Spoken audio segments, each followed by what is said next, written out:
sobre essa alegria, nós hoje também tivemos algo que muito me alegrou. E eu quero começar essa mensagem falando sobre isso. Hoje foi um dia que nós fizemos um café da manhã diferente. Eu tinha tomado uma decisão e nós iríamos estar acabando com o café da manhã na escola bíblica dominical, por causa de alguns motivos. Primeiro que o café, eu amo o café da manhã, e o café da manhã é bíblico. É um momento onde nós temos a comunhão, no partir do pão, e estarmos juntos aqui logo pela manhã é maravilhoso. Mas as pessoas não estavam vendo com essa mesma ótica que a minha. Talvez por cansaço, talvez por querer ficar um pouquinho mais na cama, não vinham 8 horas da manhã tomar café com a gente. Mas isso me entristecia.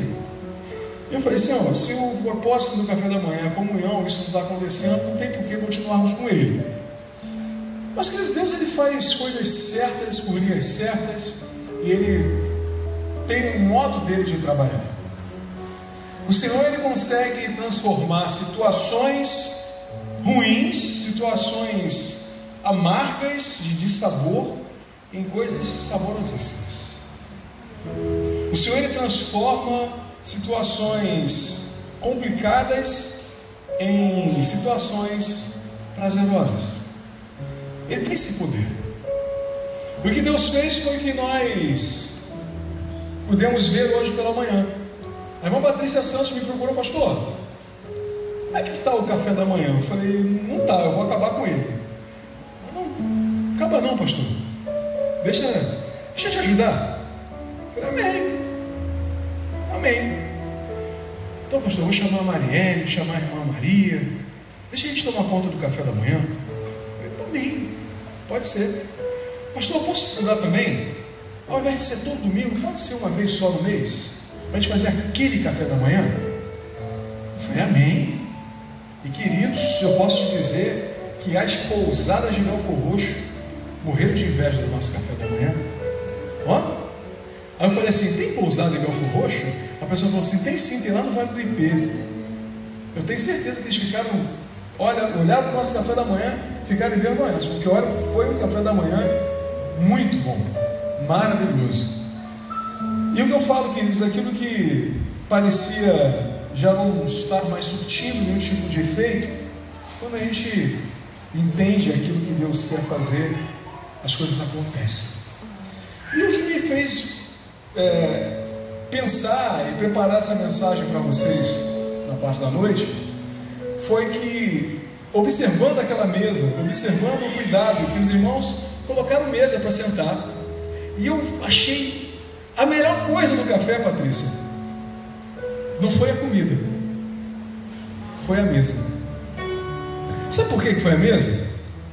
Porque nós podemos parar, sentar e, olhando uns nos olhos dos outros, ter aquele momento de comunhão. Porque antigamente a gente comia tudo em volta ali da mesa, correndo, né? E em volta da mesa, em pé mesmo, come aí, pegava aquele pão, aquele café, botava aquela mortadela defumada, que aqui na Relevante só entra mortadela defumada, viu, gente? Ao invés de mortadela comum, não, pelo amor de Deus, defumada. Já estão comendo mortadela? Vamos comer defumada, né? E então aquela mortadela defumada, aquele cafezinho da irmã Maria, a gente comia correndo e corria para beber. Mas, queridos, um detalhe importantíssimo, a mesa. A mesa faz uma diferença muito grande. A mesa, ela tem uma importância muito grande na nossa vida, na nossa vivência como crente. Nós precisamos dar mais importância nos nossos momentos de mesa. Porque na mesa, queridos, não tem maiores ou menores. Todos nós estamos sentados no mesmo nível. A primeira coisa que se elimina na mesa é quando você senta na cadeira, você perde a vantagem de quem tem perna comprida. Você já viu que tem gente que tem perna comprida? Aí fica altão, né? Talvez ele não tenha nem um corpo muito grande, mas tem a perna comprida, ele fica maior que todo mundo. Mas quando você senta à mesa, a vantagem das pernas acaba. Não importa quanto você já caminhou, não importa tanta experiência que você tem, o que você já viveu, mas naquele momento ali todos nós estamos no mesmo nível. E nessa manhã nós podemos sentar no mesmo nível, olharmos uns para os outros e ter aquele momento de comunhão, ter aquele momento ali nos alegrando na presença do Senhor. Queridos, você não sabe o quanto eu estava radiante, alegre, ao mesmo tempo cansado. Eu tinha chegado em casa às 4 horas da manhã, vindo da jornada de trabalho, mal cochilei, já acordei, vim para a igreja, mas alegre de ver a igreja novamente caminhar em direção à comunhão. E é por isso que o tema da mensagem de hoje é as mesas de Deus, o lugar da revelação e comunhão. Vamos repetir? As mesas de Deus, lugar de revelação e comunhão. Para isso eu quero pedir que você abra a sua Bíblia lá em Lucas, no capítulo 24, versículos 30 e 31. Lucas 24, versos 30 e 31. Amém? Vamos ler todos? Estando com eles à mesa, Jesus pegou o pão e o abençoou, e partindo o distribuía. Então os olhos deles foram abertos e o reconheceram, e ele desapareceu de diante deles. Bota na NVI aí, Michael. Quando estava à mesa com eles, tomou o pão, deu graças, partiu e deu a eles. Então os olhos deles foram abertos e reconheceram, mas ele desapareceu. Essa versão está bem parecida. Isso que eu quero dizer para você é o seguinte: nós temos apenas 2 versículos de um contexto que eu quero explicar para vocês agora. Esses momentos, queridos, que como eu falei, o Senhor ele transforma momentos de dissabor, momentos de tristeza, momentos de decepção em algo prazeroso, em algo saboroso, em algo que nós queremos viver e não queremos mais que acabe. Deus tem esse poder. E o que estava acontecendo aqui neste episódio, nesses 2 versículos que nós lemos, nada mais é do que o finalzinho da história que conta o que aconteceu no caminho de Emaús com aqueles discípulos. Eu quero contextualizar você. Jesus havia sido crucificado, morto e sepultado. Ou seja, acabou. Já era. Um sonho que se tornou em pesadelo. Jesus morreu. Ou melhor, parecia que o mal havia vencido. Parecia que aqueles homens, aqueles judeus que queriam a morte de Jesus, que tramaram tudo contra ele, venceram. Parecia que o inferno havia vencido.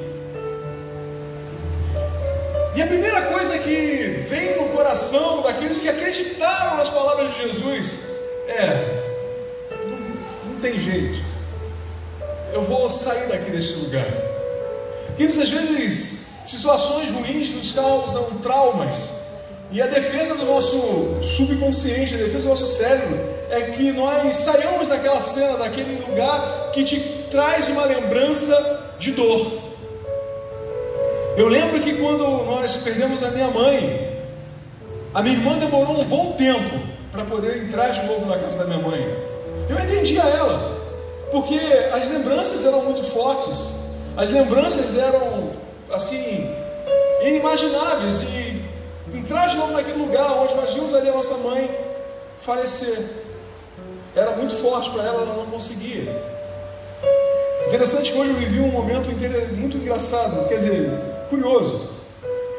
Eu precisando bater uma meta, eu saí hoje para trabalhar, e uma das corridas que eu fiz, eu fui buscar um cantor famoso para mim, talvez para vocês não seja pela época, mas quem lembra da dupla Cleito e Cledir? Pois é, eu fui buscar o Cledir na casa dele. E eu falei, Cledir, esse nome tão incomum, será que é ele? Quando ele saiu, era ele. Ele sentou, fez questão de sentar no banco da frente, e eu falei para ele assim: Cleitinho Ramil? Ele falou: sim, sou eu. Eu falei: olha, que legal, sou muito fã do seu trabalho, ouço as suas músicas desde criança. A minha mãe gostava muito das suas músicas. E queridos, uma das coisas que fez eu lembrar é que existia uma música que ele cantava que minha mãe e minha tia se abraçavam e choravam muito. E para mim, a lembrança ali daquele momento era legal, mas ao mesmo tempo era ruim, porque eu via a mãe chorando. E quando eu era criança eu não entendia muito bem o que significava aquilo. Mas as duas estavam ali, era uma música que falava sobre a aliança entre irmãos. E minha tia e minha mãe se abraçavam e choravam, sempre ali, celebrando ali o amor e o carinho que elas tinham uma pela outra. E hoje encontrar com ele fez eu lembrar disso, que as nossas lembranças fazem você se aproximar de algo ou se afastar de algo.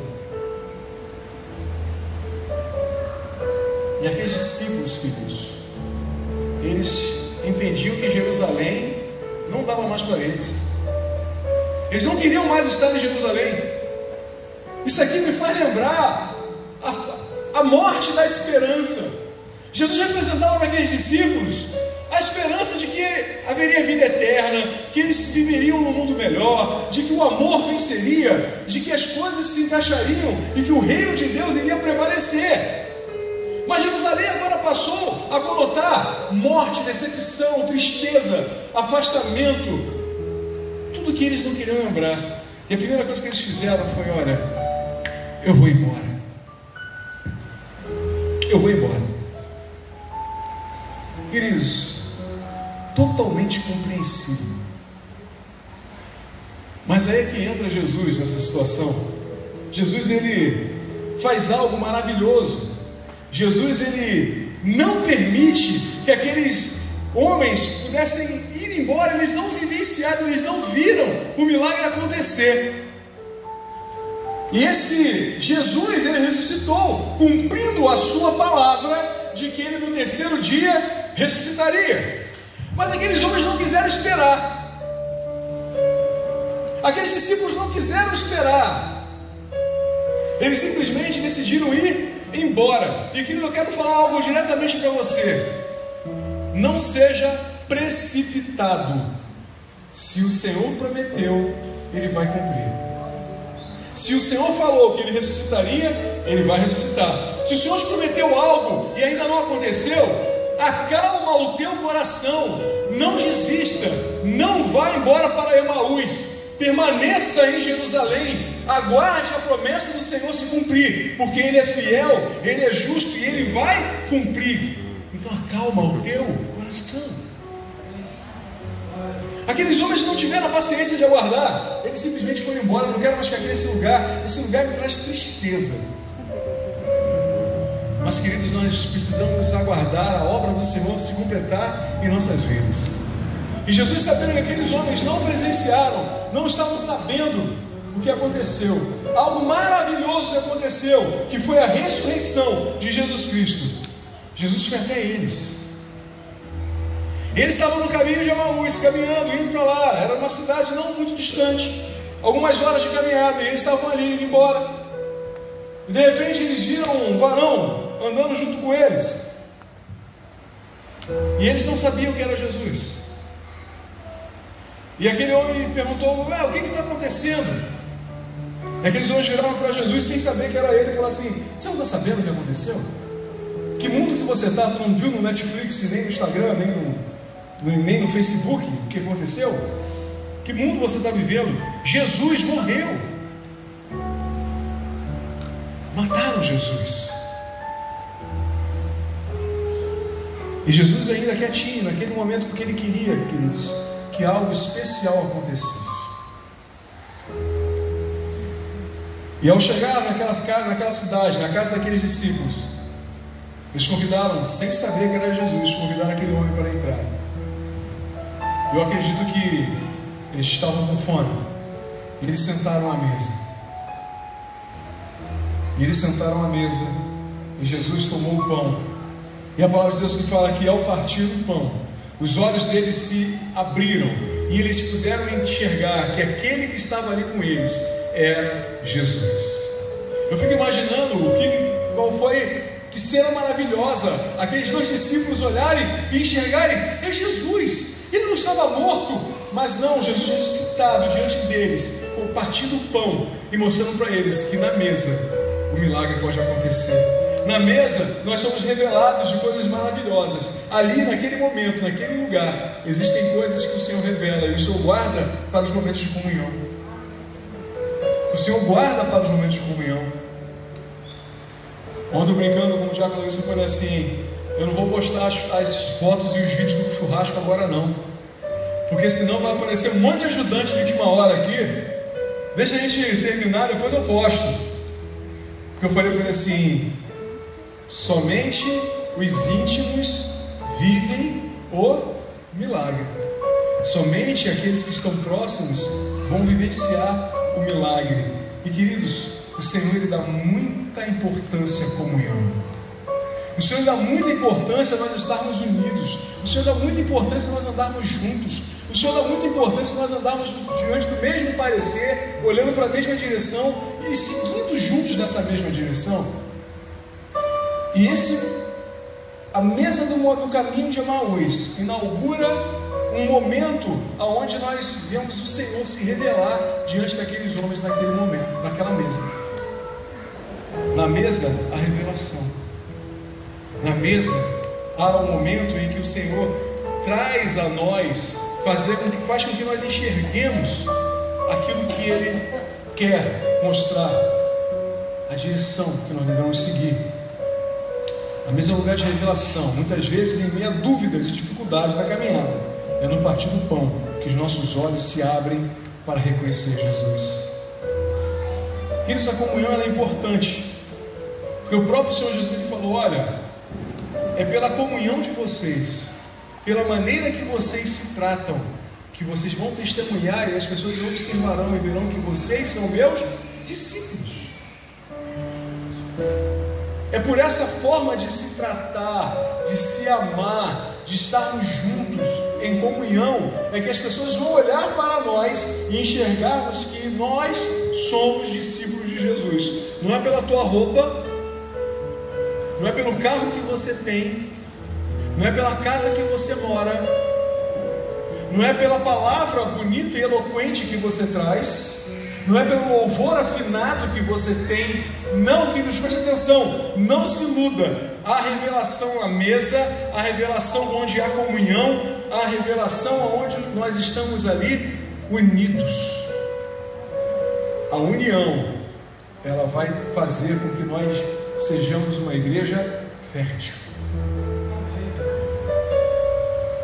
Uma igreja onde não há união, onde não há amor, onde não há aquela celebração de estarmos juntos, é uma igreja estéril, é uma igreja que não gera, é uma igreja que não vai crescer. Queridos, nós já temos uma dificuldade para crescer enorme. A dificuldade que nós temos é porque o lugar onde nós estamos plantados enfrenta dificuldades, não é verdade? Outro dia, conversando com um pastor amigo meu, nós chegamos a essa conclusão. Quem é a pessoa que vai escolher uma igreja aqui no nosso lugar para congregar, com todas as dificuldades que nós enfrentamos aqui? Dificilmente alguém vai vir de fora para cá. E nós acabamos ficando exclusivos. Olha que bênção para o povo aqui nesse lugar.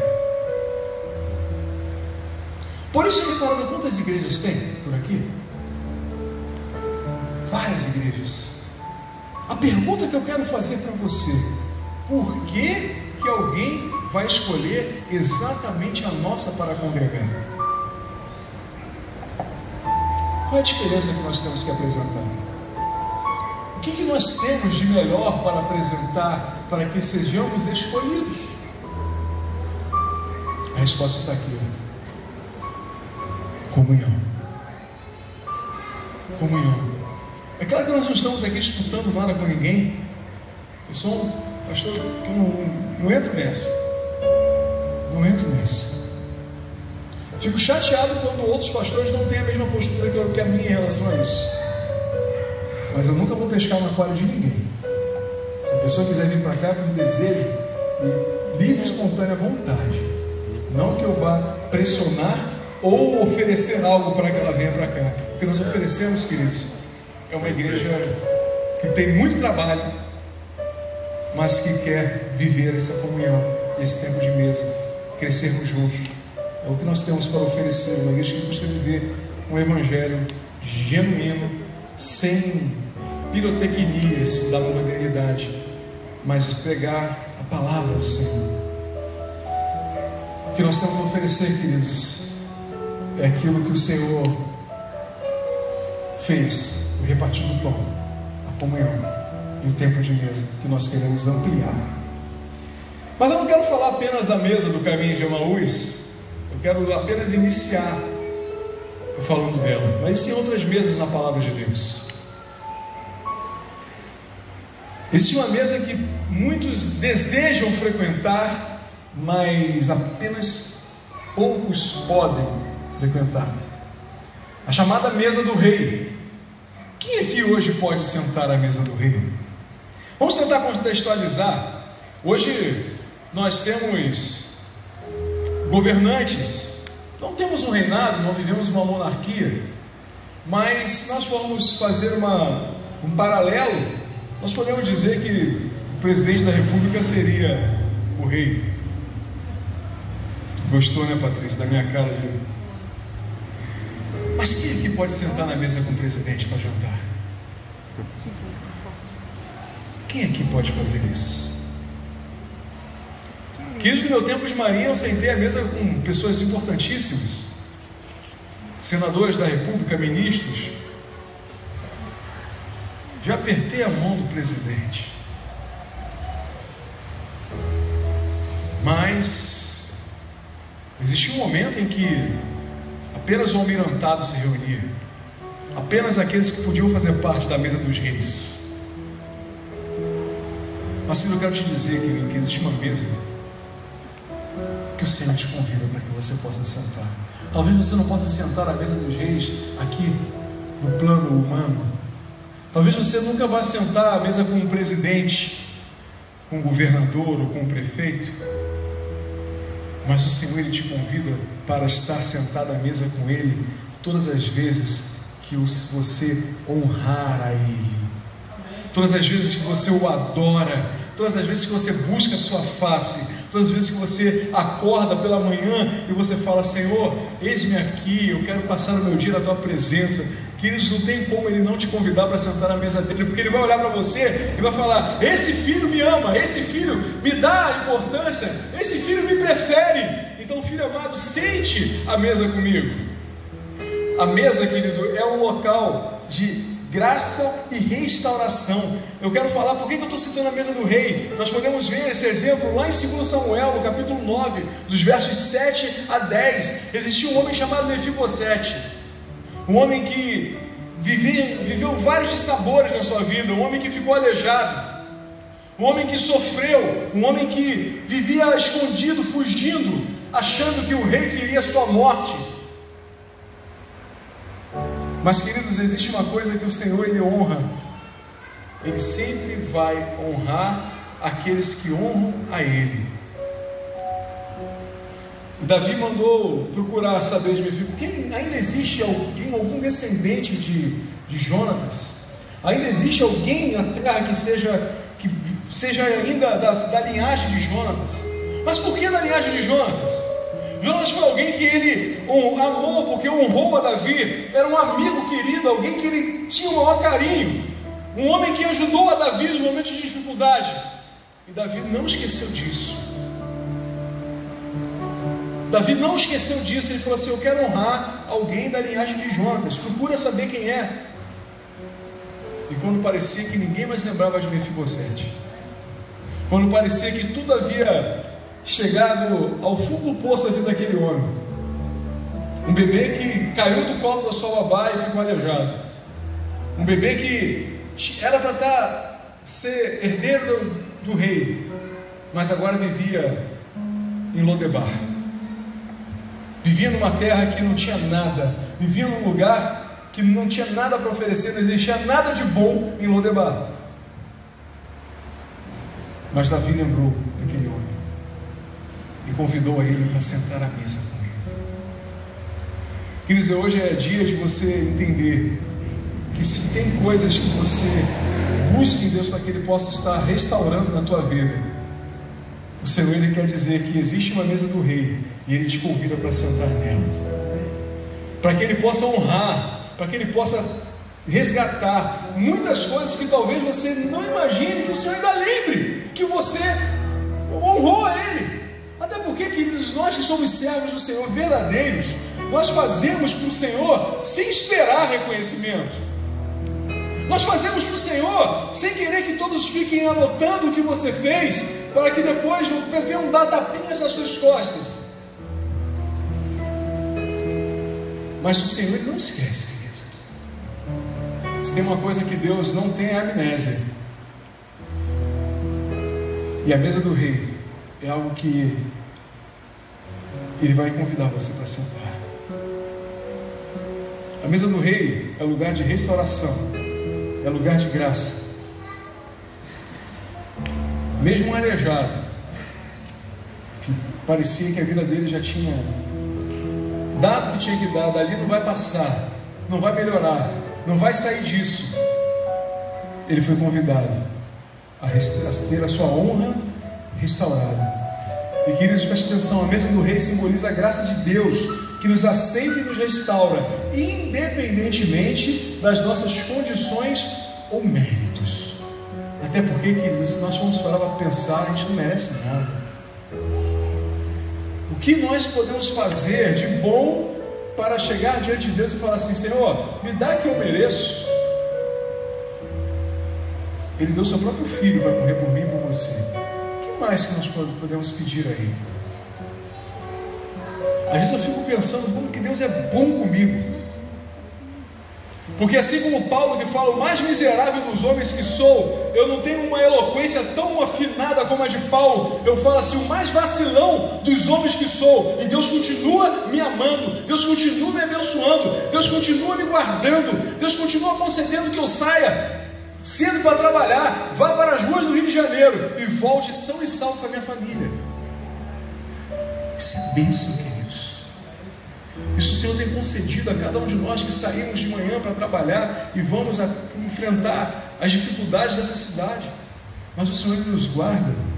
Será que nós somos merecedores disso? A gente às vezes para pensar em coisas grandes. Senhor, eu quero um carro novo. Senhor, eu quero uma casa maior. Senhor, eu quero, nesse calorão, eu quero uma piscina.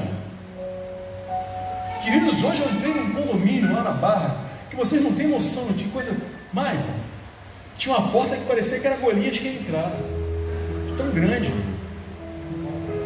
Tinha umas piscinas ali que eu ficava assim, Jesus, coisa linda.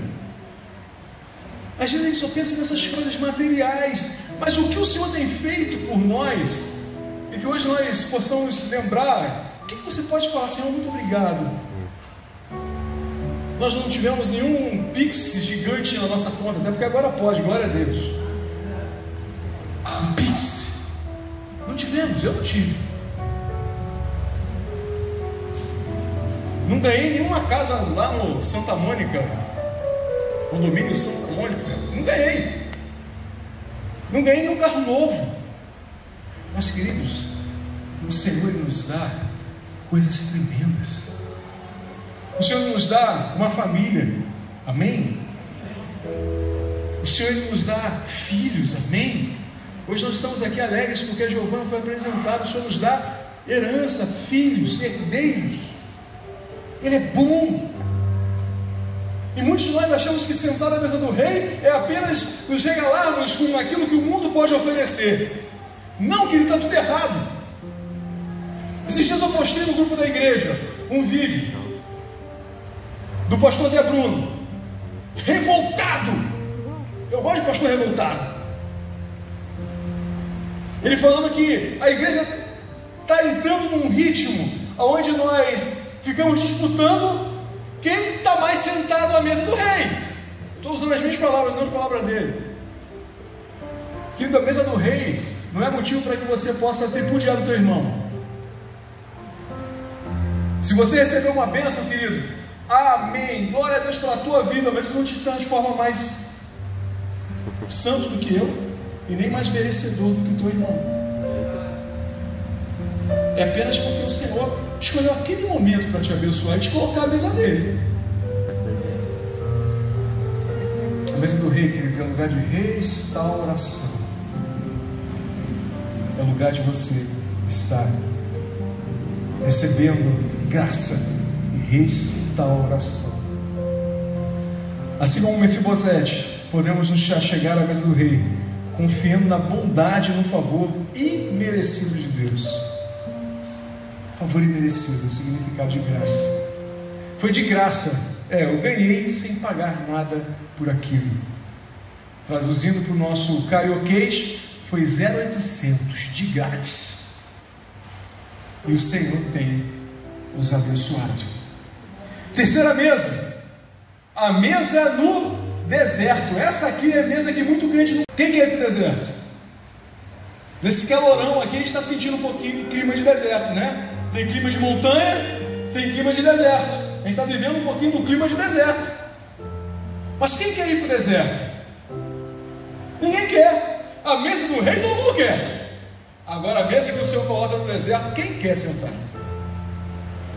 Mas querido, preste atenção, mesmo em situações ruins, o Senhor cuida de mim e cuida de ti.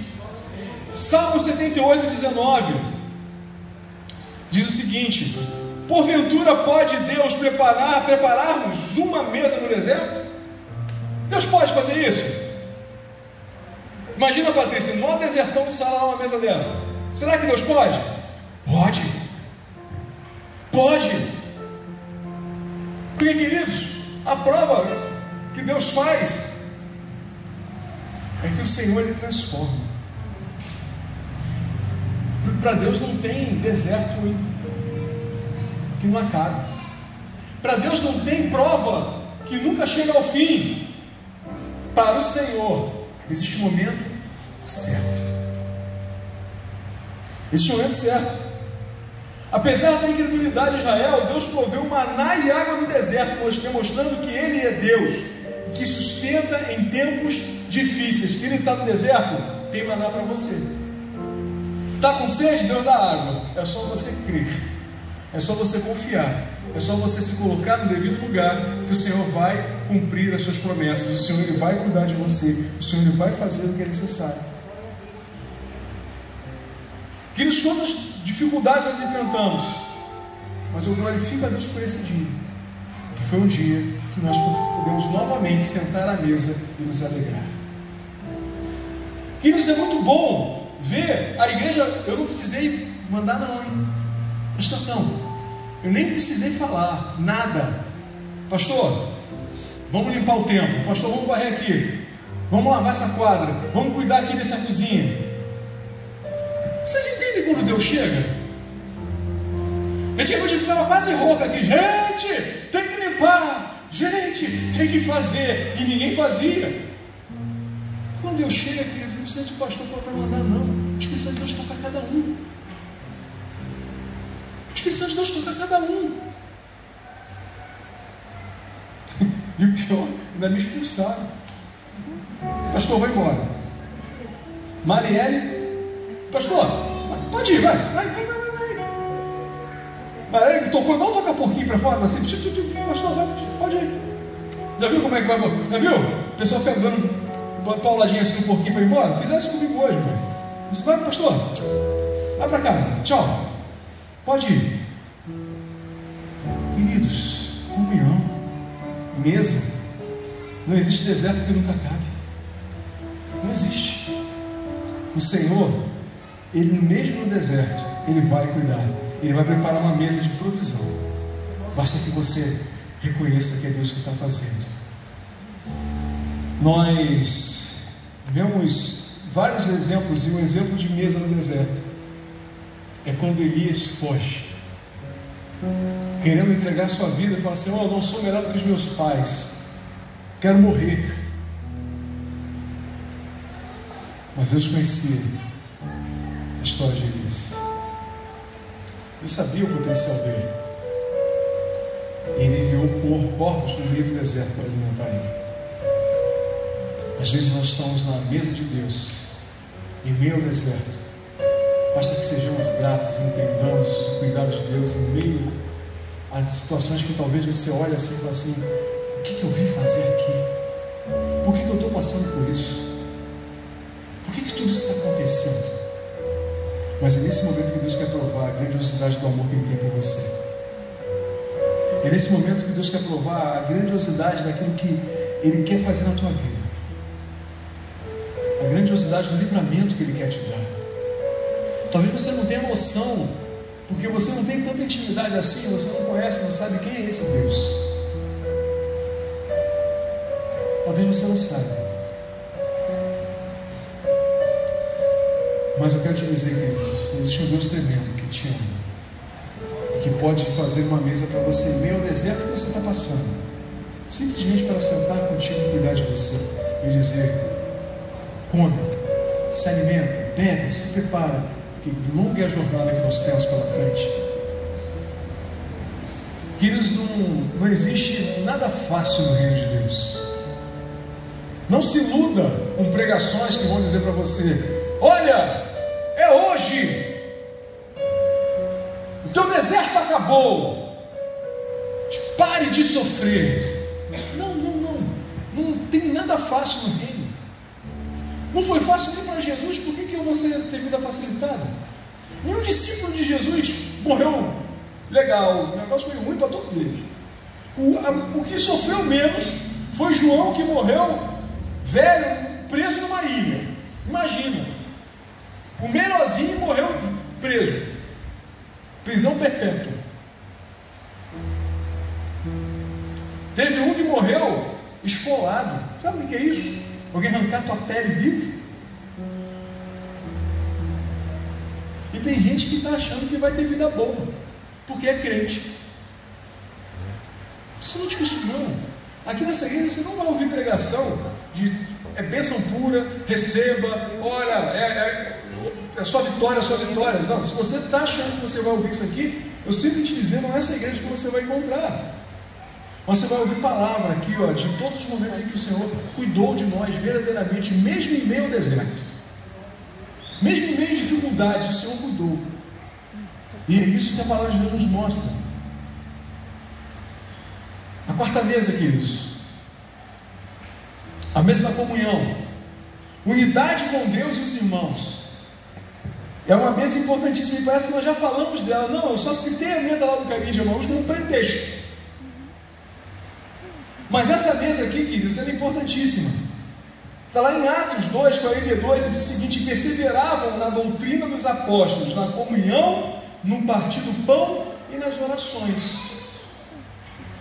Então, quando eu falo do nosso café da manhã, é baseado nessa palavra: perseveravam na doutrina dos apóstolos, na comunhão, no partir do pão e nas orações. Por que o partir do pão foi tão importante em ser citado no meio de todas essas outras palavras? Poderia ficar sem esse partir do pão. Olha só: perseverar na doutrina, ter comunhão e orar. Precisa do partir do pão? Precisa, porque é importante, está no mesmo patamar. Porque é na mesa, queridos, que nós nos olhamos na mesma altura, de olho no olho, e podemos sentar e compartilhar. Desde compartilhar coisas bobas, engraçadas, a experiências que podem mudar a vida de alguém. Experiências que aquela pessoa precisava ouvir naquele momento. Experiências que o Senhor vai pegar a tua história de vida para acrescentar na história de vida do teu próximo. E assim é que Deus vai tratando a igreja. Existe uma coisa que é incrível na natureza, que chama-se equilíbrio.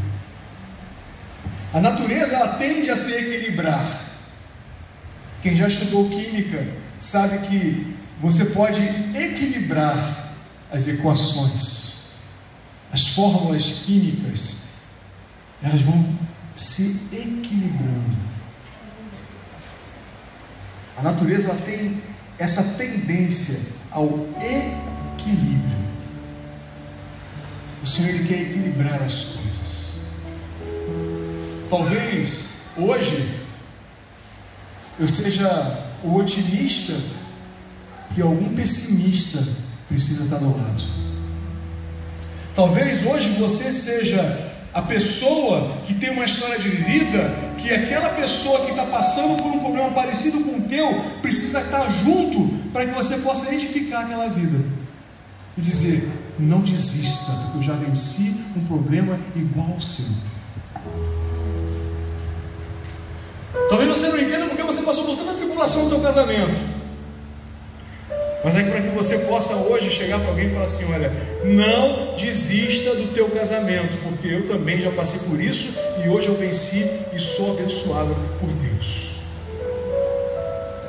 Não desista dos teus filhos, porque eu já passei por isso e hoje meus filhos são bênçãos. Não desista de estudar, porque eu já passei por desemprego também, mas eu estudei, o Senhor me abençoou e hoje eu estou trabalhando. Não desista, persevere, siga em frente. Talvez essa seja a palavra que você precisa dar para alguém que está precisando ouvir, para você equilibrar as coisas. Alguém que está lá embaixo, com alguém que está um pouco mais em cima, você consegue trazer essa pessoa um pouco mais para cima. Ué, mas o equilíbrio não faria com que você descesse um pouquinho? Preste atenção, existe uma coisa chamada calorimetria, que é o que mede calorias, e caloria não tem nada a ver com gordura não, tá gente? Essa caloria agora é calor mesmo, temperatura. Se você jogar água quente numa água que está em temperatura ambiente, o que vai acontecer é que a temperatura daquela água que estava em temperatura ambiente, ela vai aumentar. Se alguém vier e colocar mais água quente naquele balde, a temperatura vai aumentar. Se alguém vier de novo jogar água em temperatura ambiente naquele balde, sabe o que vai acontecer? A temperatura vai estar equilibrando, mas ela nunca mais voltará a ser aquela primeira temperatura. É claro que depois, se ninguém ficar jogando mais água quente ali, o equilíbrio vai ser feito com o ar e as coisas vão se equilibrar. A natureza, ela sempre vai tender ao equilíbrio. Então deixa Deus te usar para equilibrar alguém que possa estar em desequilíbrio. Seja bênção na vida de alguém. Deixa Deus te usar para que você possa fazer o bem ao teu irmão, que talvez precisa simplesmente colar contigo e te ouvir por alguns minutos. Essas coisas acontecem na mesa.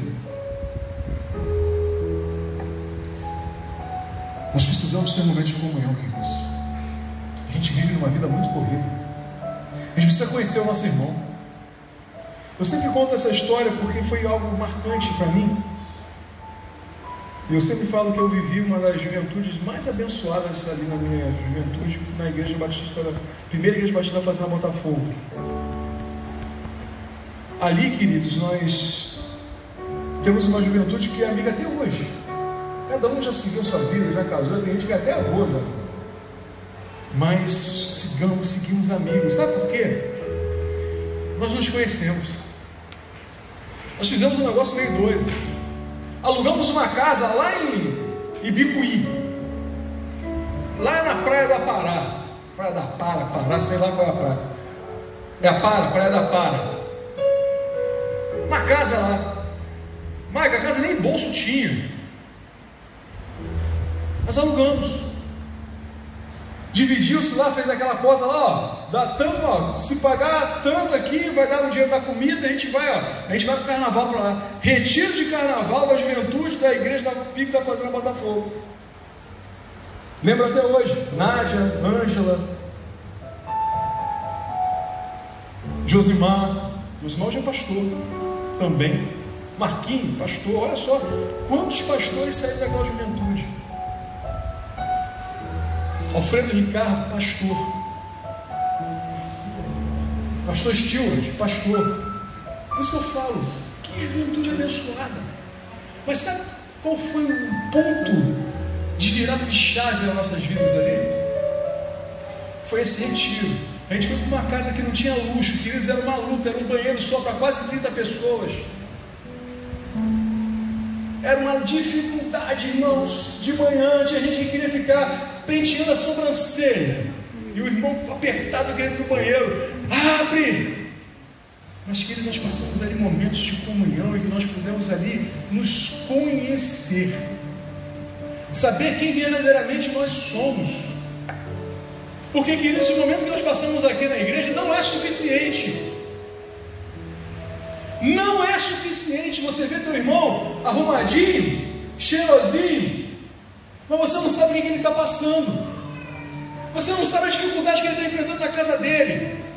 Você não conhece a história de vida dele.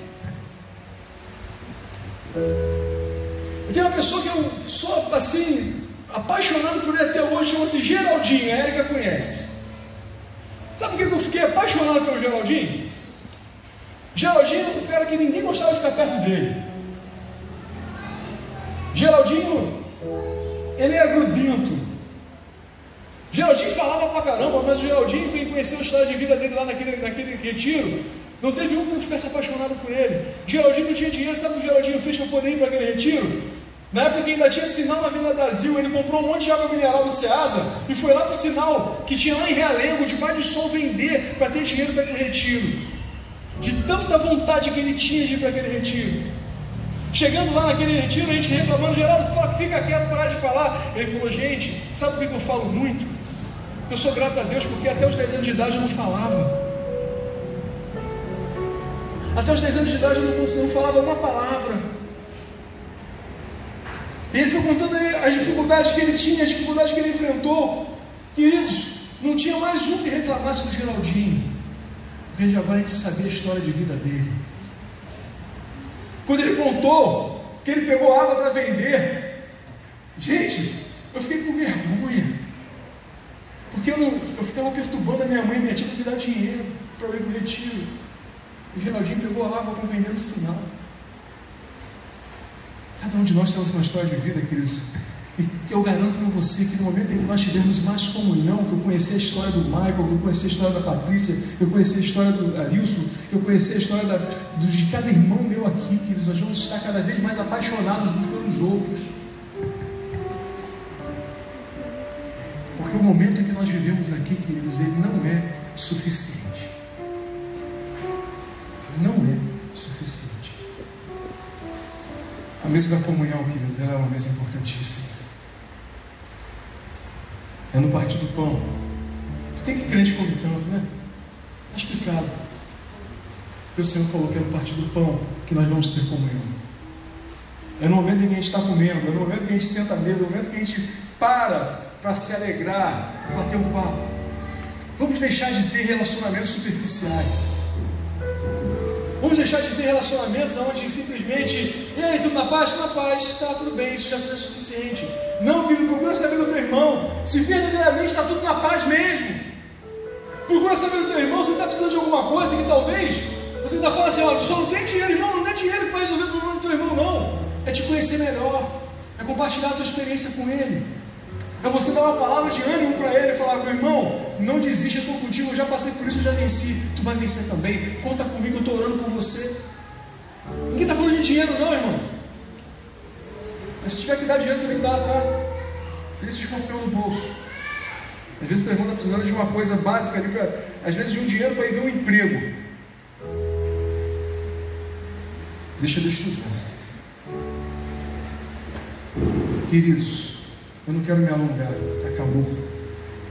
Mas tem tanta coisa boa para falar das mesas de Deus, que eu fico com pena de cortar alguma coisa daqui.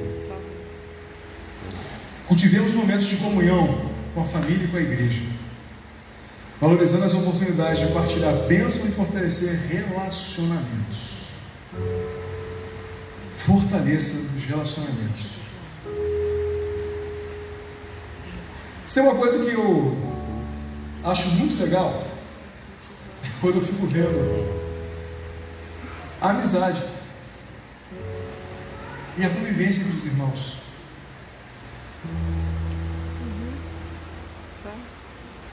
Eu vejo às vezes lá, o pessoal se juntou para jogar dominó. O pessoal se juntou para jogar bola aqui na quadra da igreja. Se unam. Nós não queremos ser uma igreja que tenha inimizades ou dificuldade de estar juntos. Nós queremos ser uma igreja onde a mesa é real, onde nós sentamos na mesa ou à mesa e compartilhamos das nossas experiências. Que essa seja a marca da nossa igreja, para que a gente possa depois viver numa última mesa, chamada mesa celestial. Apocalipse 19:9 fala o seguinte: bem-aventurados aqueles que são chamados à ceia das bodas do Cordeiro. Querido, ceia das bodas do Cordeiro, tu acha que vai ter o que lá? Mesa. O Senhor fala que vai ter uma mesa lá na eternidade, para que a gente possa passar a eternidade em comunhão. Bem-aventurados esses que são convidados para essa mesa, a mesa da eternidade, a mesa que vai ser a recompensa de tudo aquilo que nós vivemos aqui nessa terra, como servos do Senhor. Ele vai falar assim: vinde benditos do meu Pai, senta aqui nessa mesa celestial comigo, fica a eternidade aqui celebrando juntos. É isso que o Senhor quer de cada um de nós, que nós sejamos todos sentados à mesa celestial. Essa mesa aponta para a plenitude da comunhão com Deus na eternidade, quando nos reuniremos com Cristo em seu reino. A mesa celestial nos lembra de viver com propósito e esperança, aguardando o grande banquete preparado por nós. Viva com os olhos fixos na eternidade, queridos. É na eternidade que nós vamos viver nessa mesa. Queira que outras pessoas estejam contigo nessa mesa também. Convide outras pessoas. Convide outras pessoas para sentar à mesa da comunhão aqui, para que ela possa estar contigo na mesa da eternidade. Para concluir, as mesas de Deus representam mais do que refeições físicas. Queridos, o que menos importa é o que está na mesa. Eu sempre falo isso. O mais importante é quem está em volta da mesa. Eles simbolizam encontros divinos, provisão, restauração, comunhão. No caminho de Emaús, os discípulos reconheceram Jesus ao partir o pão. Da mesma forma, ao nos sentarmos à mesa de Deus, encontraremos revelação, graça e esperança. Que o Senhor te abençoe. Que o Senhor nos dê muito tempo de mesa. Que nós possamos estar buscando cada vez mais a comunhão uns com os outros, conhecendo uns aos outros, as dificuldades uns dos outros, para que, como eu falei, sejamos cada vez mais apaixonados uns pelos outros. Que o Senhor te abençoe em nome de Jesus. Amém? Glória a Deus. Amém.